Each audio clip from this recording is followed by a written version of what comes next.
بعض اوقات کیا ہوتا ہے کہ لوگوں کا کوئی پیراڈائم بہت واضح طور پر، کوئی بہت کلیئرٹی آف تھنکنگ یا کوئی بڑا ویژن جو ہے، جو ایک ہولسٹک ویژن کہا جا سکتا ہے، وہ لوگوں کے پاس نہیں ہوتا۔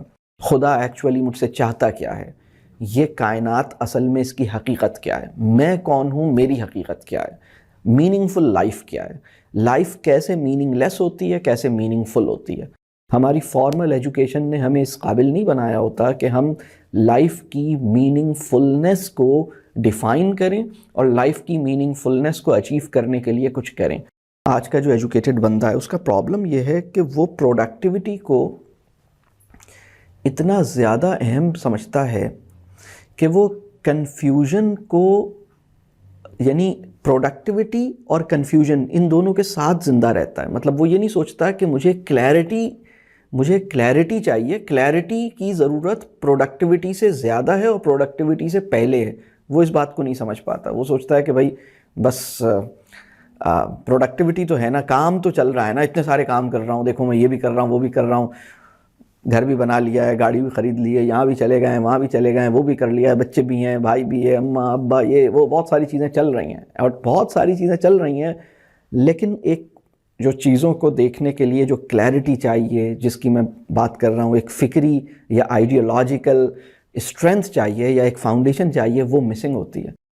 علم کی ضرورت کا احساس علم کے بغیر نہیں ہوتا، علم کی موجودگی میں ہوتا ہے۔ The more you get knowledge, the more you feel need to have it۔ مطلب جتنا علم بندے کو پتہ ہی نہیں ہے، تو بندے کو یہ پتہ ہی نہیں ہے کہ مطلب مجھے ضرورت کس چیز کی ہے۔ مطلب علم جب ہوتا ہی نہیں تو علم کی ضرورت کا احساس بھی نہیں ہوتا۔ علم کی ضرورت کا احساس علم جو تھوڑا سا علم عطا ہوتا ہے نا، اس کا نتیجہ ہوتا ہے کہ علم کی ضرورت کا احساس پیدا ہوتا ہے۔ تو میں تو اس کو بلکہ اکثر کہتا ہوں کہ علم نافع کا بہت بڑا نتیجہ یہ ہے کہ انسان پر اس کا جہل منکشف ہونے لگے۔ ہماری دنیا میں آپ جانتے ہیں کہ سب کو پتہ ہے غصہ برا ہے، سب کو پتہ ہے، یعنی پتہ کے لیول پہ تو سب کو پتہ ہے۔ یعنی کوئی یہ نہیں کہہ سکتا کہ سر میں اس لیے غصہ کر رہا تھا کیونکہ مجھے پتہ نہیں تھا کہ یہ برا ہے۔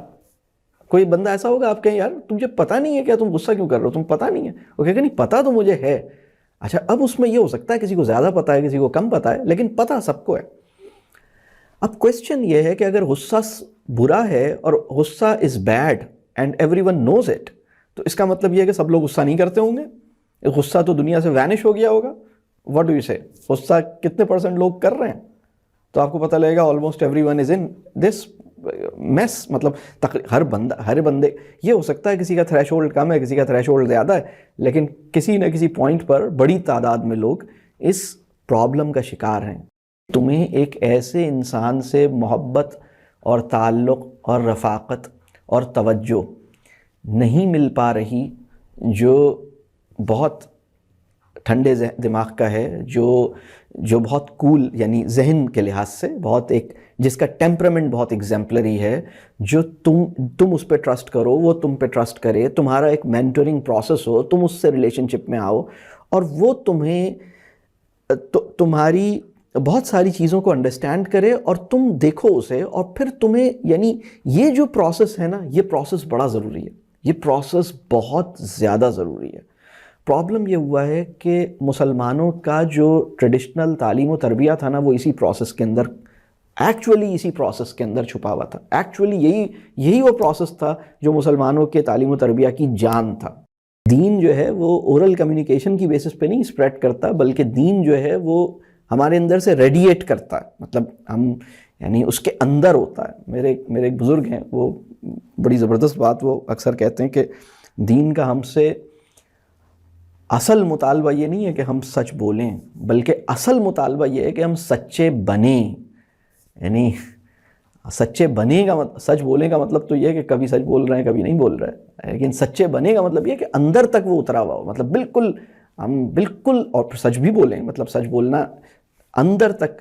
تو جانی ہوئی بات، سمجھی ہوئی بات، بڑھتی ہوئی بات، اتری ہوئی بات، اور میری زندگی میں پورے طور پر ڈھلی ہوئی بات، یعنی وہ ایک ایسی بات ہے جس کی بیسس پر میری پوری لائف جو ہے وہ اس کے اوپر کھڑی ہے۔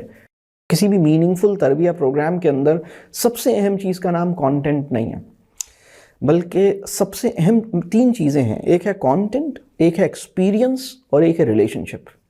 سب سے اہم چیز کا نام ہے ریلیشن شپ اور ایکسپیرینس. اب ان دونوں کسی موقع پہ ایکسپیرینس زیادہ اہم ہو جاتا ہے، کسی موقع پہ ریلیشن شپ اہم ہو جاتا ہے، لیکن کانٹینٹ سب سے زیادہ اہم چیز نہیں ہے.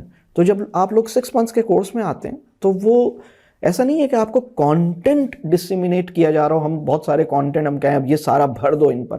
کانٹینٹ بھی مل رہا ہوتا ہے اور بہت اچھا کانٹینٹ مل رہا ہوتا ہے، کانٹینٹ بھی بہت سارا مل رہا ہوتا ہے، لیکن جو ایکسپیرینس ہوتا ہے نا وہ بڑا اہم ہے، اور جو ریلیشن شپ ہے مینٹور کے ساتھ وہ بڑا اہم ہے. تو جب ہم نے 6 مہینے کا کورس کروایا تھا، جب ہم نے شروع کیا آج سے 16-17 سال پہلے 2004 میں، تو اس وقت ہمیں اس بات کا اندازہ ہوا کہ even the engagement of 6 months is not enough. 6 months کے اندر تو وہ ہوگا کہ جو اسٹرانگ آئیڈیولوجیکل فاؤنڈیشن اور جو ایک پورا ورلڈ ویو اور جو پوری اسکیم آف تھنگس کو ایک انٹلیکچوئل فاؤنڈیشن ڈیولپ ہو جائے گی اور ایک ڈیپ ریئلائزیشن ہو جائے گی. لیکن جو پرسنل ٹرانسفارمیشن ہے it requires much more time.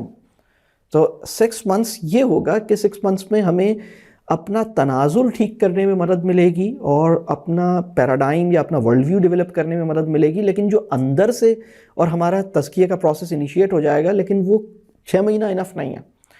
تو پھر اس ٹائم پر ہم نے لوگوں کو یہ کہا کہ 6 months کا کورس کیجئے، لیکن 2 سال تک 2.5 سال تک مزید کنیکٹڈ رہیں. یہ میں کہا کرتا تھا. تو پھر اس کے بعد میں کافی عرصے تک یہی کہتا تھا کہ 2-2.5 سال مزید کنیکٹڈ رہیں. 6 مہینے کا کورس کر لیا، 2-2.5 سال تک کنیکٹڈ رہیں. کیسے کنیکٹڈ رہیں اس کے پھر مختلف طریقے تھے کہ ایسے ایسے کنیکٹڈ رہیں، وہ الگ ایک بات ہے. ماڈرن ٹائم یہ کہتا ہے کہ آپ کو ہے نا گوگل، چاچا گوگل ہے نا آپ کو، مطلب پھر کیا ضرورت ہے کسی چاچے مامے سے زیادہ باتیں کرنے کی. وین چاچا گوگل از دیئر، کیوں تم کسی چاچے مامی کا احسان لیتے ہو؟ احسان، یہ اس طرح کے خیالات آتے ہیں. پھر وہ آدمی ڈسکنیکٹ ہوتا ہے، پھر وہ سوچتا ہے کہ ہر چیز پہ تو کتاب موجود ہے. تو کتاب جو ہے نا وہ مجھے صرف ایک انفارمیشن کا پیک دیتی ہے. کتاب مجھے گلے نہیں لگاتی. میری ایک ضرورت، یعنی میں ایک بار بتاؤں، انسان کی نا دو بڑی ضروریات ہیں. ایک ہے شعور کی ضروریات، ایک ہے تعلق کی ضروریات. کتاب مجھے گلے نہیں لگاتی، کتاب مجھ سے میری خیریت نہیں پوچھتی.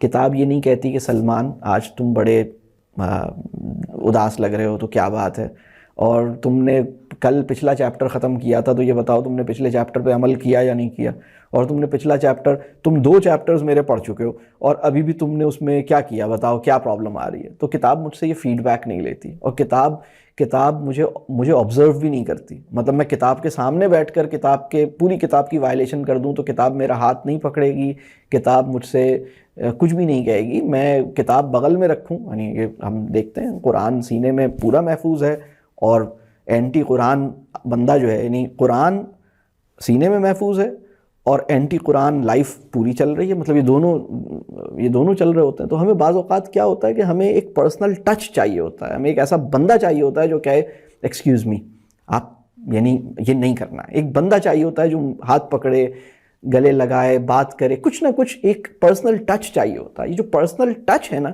یہ بڑا ضروری ہے. تو اس وقت ہم پرسنل ٹچ اور پرسنل کنیکشن سے بے نیاز ہو چکے ہیں. بے نیاز کا مطلب یہ ہے کہ ہم جدید تعلیم نے تو انسانوں کو شوہر اور بیوی سے بھی بے نیاز کیا ہوا ہے. مطلب بالکل ایسے لوگ ایسی لائف گزار رہے ہیں کہ بھائی، یعنی میرے پاس ایسی بچیاں آتی ہیں وہ کہتی ہیں کہ سر میں اپنے شوہر کا احسان کیوں لوں؟ میں کہتا ہوں کم آن، تمہارا دماغ صحیح ہے؟ شوہر کا احسان کیوں لوں؟ وہ تمہارا شوہر ہے، تم اس سے اپنی چیزیں شیئر کرو، اور وہ اگر تم سے کچھ دے رہا ہے تو تم ایکسیپٹ کرو. تمہارے اندر یہ جو شادی کرنے کے بعد بھی جو اپنی انڈیپینڈنس کو فیل کرنے کا جو مشن ہے، یہ تمہارا ختم کیوں نہیں ہو رہا؟ مطلب now you two become one. So تم کیوں، یعنی شادی کرنے کا مطلب یہ ہے کہ اب ہم آئی اینڈ یو والی ٹرمز میں بات چیت نہیں کریں گے، اب ہم وی والی ٹرمز میں بات کریں گے. پیٹر اور جارج اور سوزن اور مائیکل ہمیں فیملی لائف اور پیرنٹنگ نہیں سکھا سکتے، اس لیے کہ ان کی اپنے پیرنٹس سے بات چیت خراب ہے. مطلب آپ مجھے وہ ویسٹ کا وہ سائیکالوجسٹ دکھائیے. میں اکثر ایک بات کہتا ہوں کہ میں ویسٹ کا کوئی ایسا سائیکالوجسٹ دکھائیے جس کی 4 لیولز پر زبردست ریلیشن شپ ہو. نمبر 1 اپنے پیرنٹس کے ساتھ، نمبر 2 اپنے اسپاؤس کے ساتھ، نمبر 3 اپنے سبلنگس کے ساتھ، نمبر 4 اپنے بچوں کے ساتھ. ٹھیک ہے، ان چاروں سے بہت اچھی انڈرسٹینڈنگ ہو، اور ہم اس کی زندگی کو دیکھ کے کہہ سکتے ہوں کہ وہ ایک واقعی ہیپی انسان تھا. آپ دکھائیے، آپ کو پتہ لگے گا اتنے سارے سائیکالوجسٹس ہیں جن کی کسی نے خودکشی کر لی ہے، کسی نے کوئی اور مسئلہ ہے، کسی کی بیوی، کسی نے بار بار اس کی شادیاں ٹوٹی ہیں اس لیے کہ اس کی بیوی سے نہیں بنتی، کسی نے اپنے بچوں سے لڑ لیا ہے، کسی نے کچھ کر. آپ کو تو یہ اپنے پیرنٹس کے ساتھ نہیں رہتے. آپ سوچیں ان کی بتائی ہوئی انسانی نفس کے بارے میں انہوں نے جو ڈسکوریز کی ہیں اس پر مسلمان ایسے ایمان لے آیا ہے جیسے کہ سورہ حجرات پہ ایمان لانے کا حق تھا. یہ مسلمانوں کا وہ گناہ ہے جس کے اوپر مسلمانوں کو مستقل معافی مانگنی چاہیے اور ہمیں توبہ کرنی چاہیے. یہ ہمارا اس وقت بہت بڑا پرابلم ہے.